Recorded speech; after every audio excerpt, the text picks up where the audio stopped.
পুরো এপিসোড দেখতে জি5 অ্যাপ এখনই ডাউনলোড করুন। ম্যাডাম, আমি সিকিউরিটি এজেন্সি থেকে এসেছি।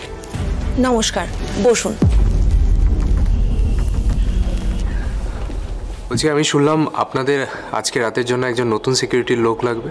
হ্যাঁ, আমি এই কলেজের সিকিউরিটি লোকদের জানিয়েছিলাম।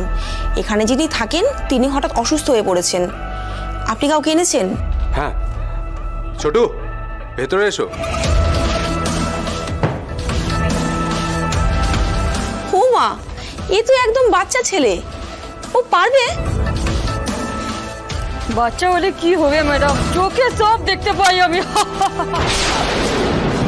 অবাঙালি নাকি? কি নাম? ইয়ে ম্যাডাম, ছোট সিং আছে। ম্যাডাম রেখে দিন, ভালো কাজ করে। বেশ, থাক তাহলে। গেটে সারাক্ষণ থাকতে হবে কিন্তু। থাকবো ম্যাডাম, থাকবো। ভাব তো দেখছি পাক্কা সিকিউরিটি লোকেদের মতো। শোনো, আমার চলে যাওয়ার সময় হয়ে গেছে। যাও, তুমি গিয়ে বসো, আর যদি কোনো দরকার হয় তাহলে অবশ্যই ফোন করো। নমস্কার। নমস্কার।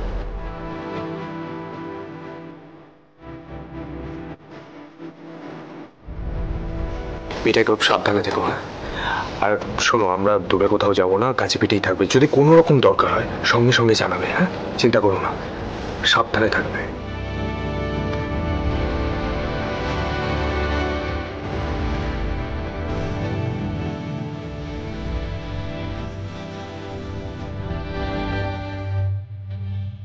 পায়েলকে তো দেখছি না। একটু বেশি রাত হোক, তারপর পাহারাদার আছিলায় পুরো বাড়িটা ঘুরে দেখতে হবে। গোপাল, তুমি একটু ওই হেল্প করে দিও না আমাকে। ঠিক বললাম না? হ্যাঁ, সবাই তো বলেছে, আমি এভাবেই বলতাম। গোপাল, গোপাল প্লিজ হেল্প করে দিও। গোপাল, হেল্প। ও গোপাল, গোপাল হার মিটাই সামলাতে পারছে না। গোপাল প্লিজ এবার তুমি একটু হেল্প করো।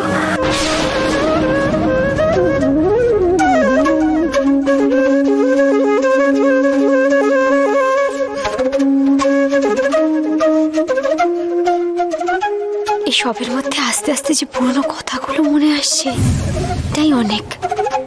শুধু যদি মিষ্টির বাবাইয়ের সঙ্গে সম্পর্কটা স্পষ্ট মনে করতে পারতাম। স্যার, এত তাড়াতাড়ি কেন চলে যাচ্ছেন? আমি বুঝতে পারছি সবটা। শ্রীতমা ম্যাম আপনাকে কতটা বিপদের মধ্যে ফেলে দিয়েছেন। আপনার মনের উপর দিয়ে যে কি যাচ্ছে সেটা সহজেই বোঝা যায়। ইউ নো হোয়াট পায়েল, আমি শ্রীর মতো অনেস্ট, ভালো, ডিগনিফাইড মেয়ে না আজ অব্দি দেখিনি। ওই কাজ করতে পারে না। আমি সেটা প্রুভ করতে পারছি না। ও তোমাকে সন্দেহ করেছে ঠিকই, কোনো কারণে হয়তো ওর সেটা মনে হয়েছে। ওটা একদম সন্দেহবাতিক নয়। ও আজ অব্দি কাউকে ছোট করেনি, কোনো স্টুডেন্টকে ছোট করেনি। জি5 ডাউনলোড করুন আর সব এপিসোড দেখুন একদম ফ্রি।